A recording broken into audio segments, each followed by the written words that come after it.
ഈശോയ്ക്കും കൃപാസന അമ്മയ്ക്കും കോടാനുകോടി നന്ദി പറയുന്നു.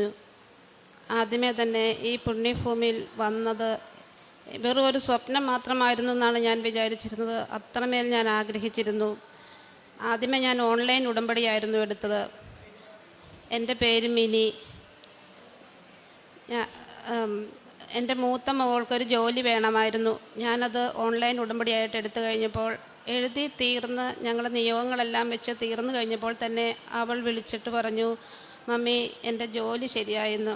ഞങ്ങളത് വെറും സ്വപ്നം പോലെ തോന്നി. കാരണം വിശ്വസിക്കാനാവാതെ കുറേ നേരം ഇങ്ങനെ നിന്നു. എന്നെ ആരും മിണ്ടാത്തതെന്ന് ചോദിച്ചിട്ടും ഞങ്ങൾക്ക് മറുപടിയില്ല. കാരണം കൃപാസന മാതാവിനെക്കുറിച്ച് കേട്ടറിവ് മാത്രമേ ഉണ്ടായിരുന്നുള്ളൂ. അങ്ങനെ ആദ്യത്തെ ഞങ്ങൾക്കതായിരുന്നു സാധിച്ചു കിട്ടിയത്. പിന്നെ ശാലോമിൻ്റെ അകത്ത് ശുശ്രൂഷയുണ്ട്, വെള്ളിയാഴ്ചയും തിങ്കളാഴ്ചയും. അത് കൂടുമായിരുന്നു.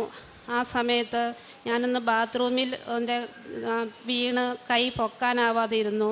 ആ ശുശ്രൂഷയിൽ പങ്കെടുത്തതിന് ശേഷം എൻ്റെ കൈ സുഖമായി. എനിക്ക് യാതൊരു കുഴപ്പവുമില്ലാതെ ശുശ്രൂഷ കഴിഞ്ഞപ്പോൾ എനിക്ക് നടക്കാൻ കഴിഞ്ഞു.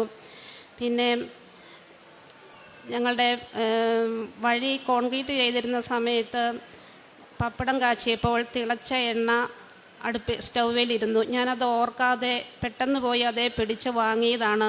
കൈ പെട്ടെന്ന് പൊള്ളിയപ്പോൾ ഞാനതങ്ങ് മാറ്റി പെട്ടെന്നങ്ങ് വെച്ചതാണ്. ആ എണ്ണ കുറേ തെറിച്ച് എൻ്റെ വലത് കൈയുടെ കുറേ ഭാഗത്തോട്ട് വീണ് നന്നായിട്ട് പൊള്ളി.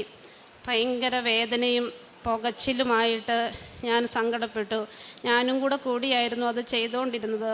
പണി തീരുന്നുമില്ലായിരുന്നു. അപ്പോൾ അവർക്ക് ചോറ് കൊടുക്കണം, ഒരുപാട് സമയവും പോയി. ഭയങ്കര സങ്കടപ്പെട്ടിരുന്നു. പെട്ടെന്ന് തന്നെ എനിക്ക് ഓർമ്മ വന്നു. തൈലവും തേനും എടുത്ത് ഞാൻ പുരട്ടി.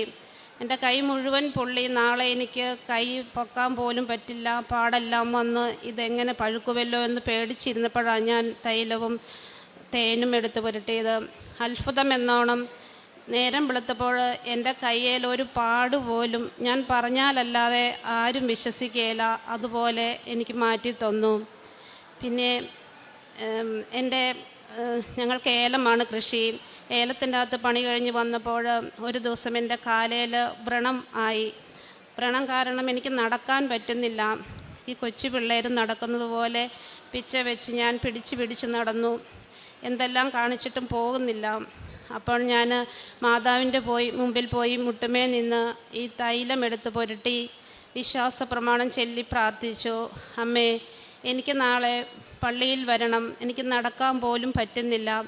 അമ്മേ, ഇതെനിക്ക് മാറ്റിത്തരണമേ എന്ന് പറഞ്ഞ് ആ തൈലവും ഉപ്പും പുരട്ടി പ്രാർത്ഥിച്ചു. അത്ഭുതം എന്നോണം പിറ്റേ ദിവസം രാവിലെ എഴുന്നേറ്റപ്പോൾ എൻ്റെ കാലിനൊരു കുഴപ്പവുമില്ല. അത് പുരട്ടിയപ്പോൾ തന്നെ എനിക്ക് നടക്കാൻ നല്ലതായിട്ട് വ്യത്യാസം വന്നു തുടങ്ങിയായിരുന്നു. വേദന കൊണ്ട് ഞാൻ അന്നേരം തന്നെ കുറച്ച് കഴിഞ്ഞപ്പോൾ കിടന്നു. നേരം വെളുത്തപ്പോൾ യാതൊരു കുഴപ്പവുമില്ല. എനിക്ക് പള്ളിയിലും പോകാൻ സാധിച്ചു. പിന്നെ ഈ മോളുടെ ജോലിയിൽ ഒരു പ്രശ്നമുണ്ടായിരുന്നു. MRI സ്കാനിൽ അവൾക്ക് MRI മെഷീൻ സ്കാൻ, അതിൻ്റെ ക്ലിപ്പുകൾ അങ്ങനെയുള്ള സംഭവങ്ങളൊന്നും അതിൻ്റെ അകത്ത് കയറ്റാൻ പറ്റത്തില്ല. അവൾ ഓർക്കാതെ അത് തലയിലുണ്ടായിരുന്നു. പെട്ടെന്ന് കാന്തം അത് വലിച്ചെടുത്തു. ലക്ഷങ്ങളുടെ വില വരുന്ന ആ മെഷീന് പെട്ടെന്നത് നിന്നു. എല്ലാവരും ആകെ പേടിച്ചു. ഇവളും അപ്പോഴാണ് അറിയുന്നത് ഇത് തലയിലുണ്ടായിരുന്നുവെന്നുള്ളത്. എല്ലാവരും പറഞ്ഞു തൻ്റെ ജോലി പോയത് തന്നെ. ഇവൾ വിളിച്ച് സങ്കടത്തോടെ പെട്ടെന്ന് പറഞ്ഞിട്ട് വെച്ചു. ഞാൻ അപ്പോൾ തന്നെ മാതാവിൻ്റെ മുമ്പിൽ പോയി മുട്ടുമേൽ നിന്ന് യാതൊരു കുഴപ്പവുമില്ലാതെ, അമ്മേ നീ അത് പരിഹരിച്ചേക്കണമേ, ഞാൻ അമ്മയുടെ മുന്നിൽ വന്ന് സാക്ഷ്യം പറഞ്ഞുകൊള്ളാമെന്ന് പറഞ്ഞു.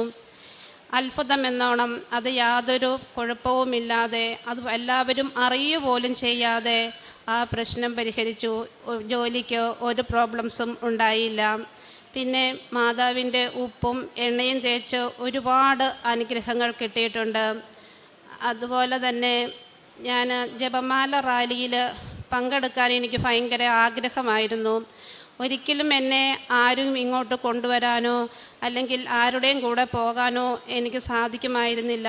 ഇടുക്കിയിലാണ് ഞങ്ങളുടെ വീട്. അത്രയും ദൂരം പോരാൻ എനിക്ക് പറ്റുമായിരുന്നില്ല. അങ്ങനെ ഇരിക്കെ ഞങ്ങളുടെ പള്ളിക്കേന്ന് ജപമാല റാലി പോകുന്നുണ്ടെന്ന് അടുത്ത ചേച്ചി പറഞ്ഞു. അന്നും എനിക്ക് അവിടുന്നും പോകാൻ സാധിച്ചില്ല.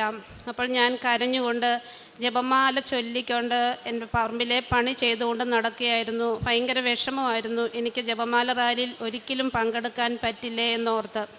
പിറ്റേ ദിവസം ഞാൻ പള്ളിയിൽ കഴിഞ്ഞ് വരുമ്പോൾ ഞങ്ങളുടെ ജനാലയിൽ ഒരു കൊന്ത ഇങ്ങനെ ചുറ്റിപ്പിടിച്ച്, മാതാവ് ഇങ്ങനെ പിടിച്ചുകൊണ്ട് നീളത്തിൽ ഒരു കൊന്തയായിട്ട് ഇരിക്കുന്നു, ഒരു രൂപം. ഞാനത് തൂത്ത് നോക്കി, അത് പോകുന്നില്ല.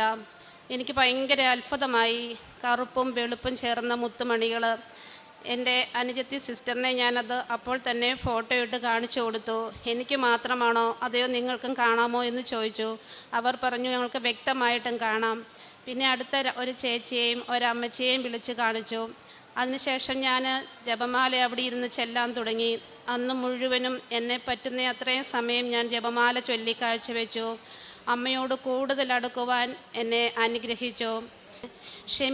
ക്ഷമിച്ച് പ്രാർത്ഥിക്കാൻ എനിക്ക് അനുഗ്രഹം നൽകി.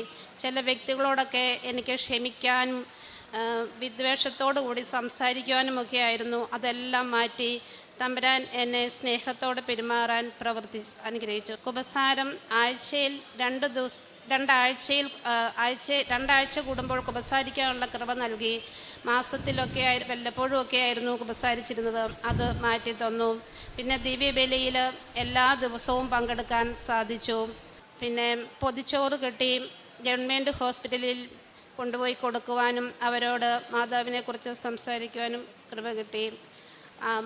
എല്ലാ ദിവസവും ബൈബിൾ വായിക്കുവാനുള്ള 1/2 മണിക്കൂർ വെച്ച് വായിക്കാനുള്ള കൃപ തന്നു.